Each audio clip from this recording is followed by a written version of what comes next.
JJ McCarthy looked great. We finally had a reason to be hopeful again. Then the football gods just go and mess with his meniscus, take Addison out at the ankles. They just take all the joy away. It's over. That's it. It's done. Cancel this season. No, fuck that. We still have a full year of football left, and damn it, it's time to get behind Sam Darnold. So here's our top 3 players we are the most excited to watch this weekend.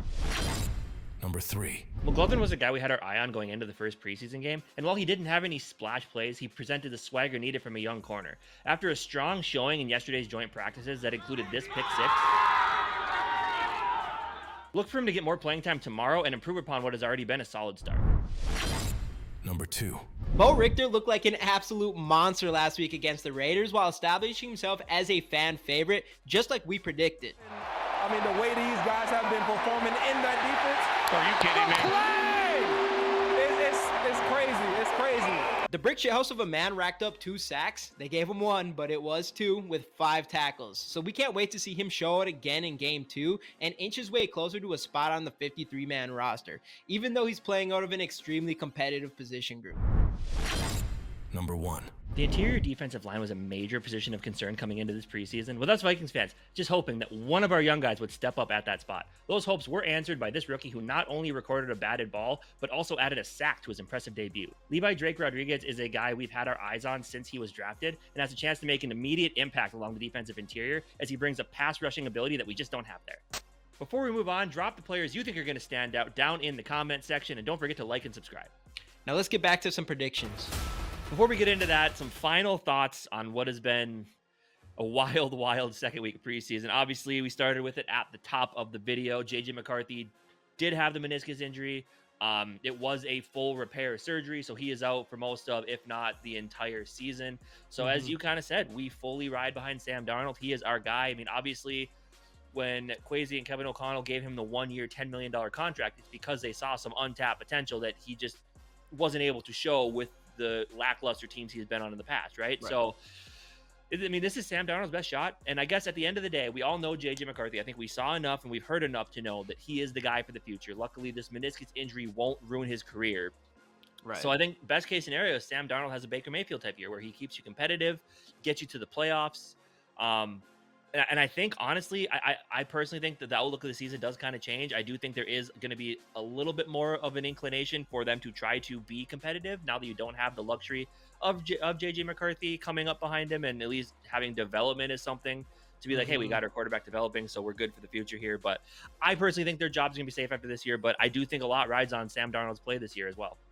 Yeah, dude, 100%. And like you said, Kevin O'Connell, I mean, they've been saying all offseason, before we got JJ McCarthy, of course, because it was like, we wanted a quarterback future, but of course they were saying, you know, we think Sam Darnold has untapped potential for sure. So they've been saying this whole time.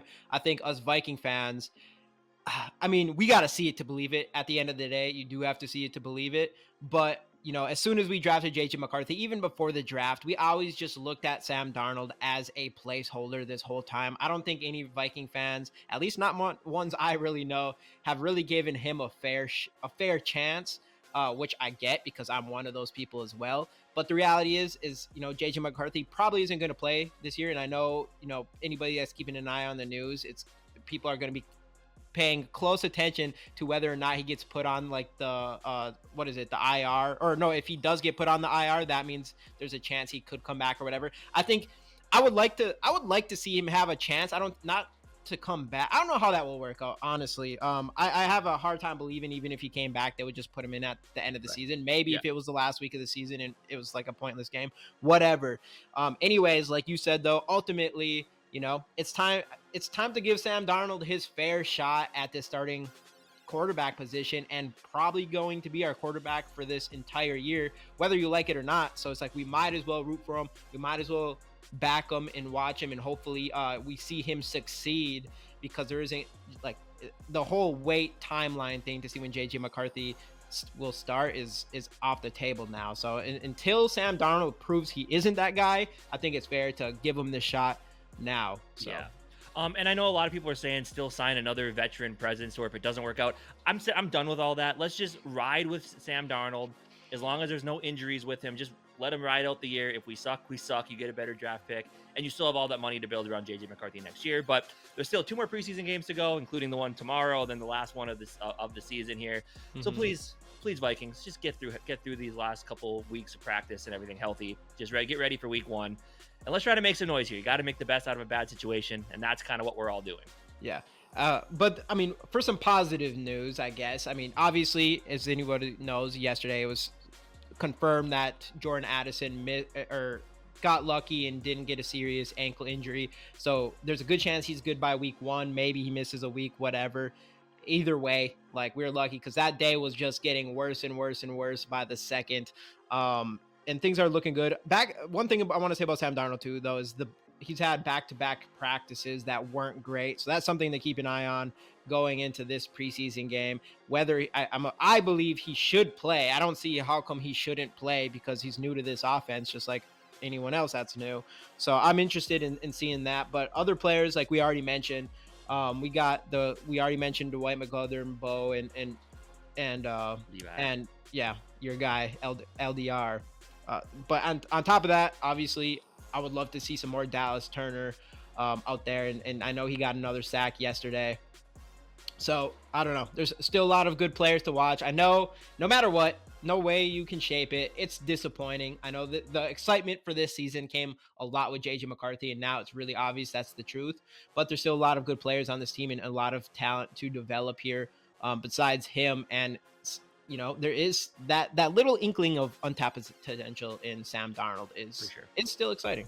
Yeah. So again, as you said, at this point, Kevin O'Connell did say in the press conference yesterday that him and the coordinator is still coming up with a plan on who plays, who doesn't. So it might be a little hard to do score predictions, but we're going to take a swing at it anyway. What are you feeling for this preseason game 2? Does Kevin O'Connell, after losing his first 6 preseason games, get 2 in a row this year? Yeah. So I think we come back at him because the Browns were, I don't know, sounds like they were being kind of douchebags in the first practice game, and then we kind of stepped up in the next practice. So I think we come out and we're going to come out swinging. I think Sam Darnold is going to play. I think he will, and I'm going to say he's going to play for an entire quarter even. I'm going to say the Vikings end up winning. We'll just say, I'm going to say 18-15. It's going to be close, and I'm going to give Sam Darnold 75 yards and a touchdown, no interceptions. I'm kind of feeling the same way on the Darnold front. Score-wise, I think Vikings win 17-14 off the leg of one Will Reichard. It's 2 game-winning field goals in a row. He's been absolutely nails as our kicker so far this preseason. He's only had the one bad day where he missed 2 kicks. Other than that, he's been perfect. But let us know what you guys think about this game. Drop your score predictions down below. See you guys next time right here on the GG Sports Podcast. Skol Vikes. I almost totally forgot about predictions.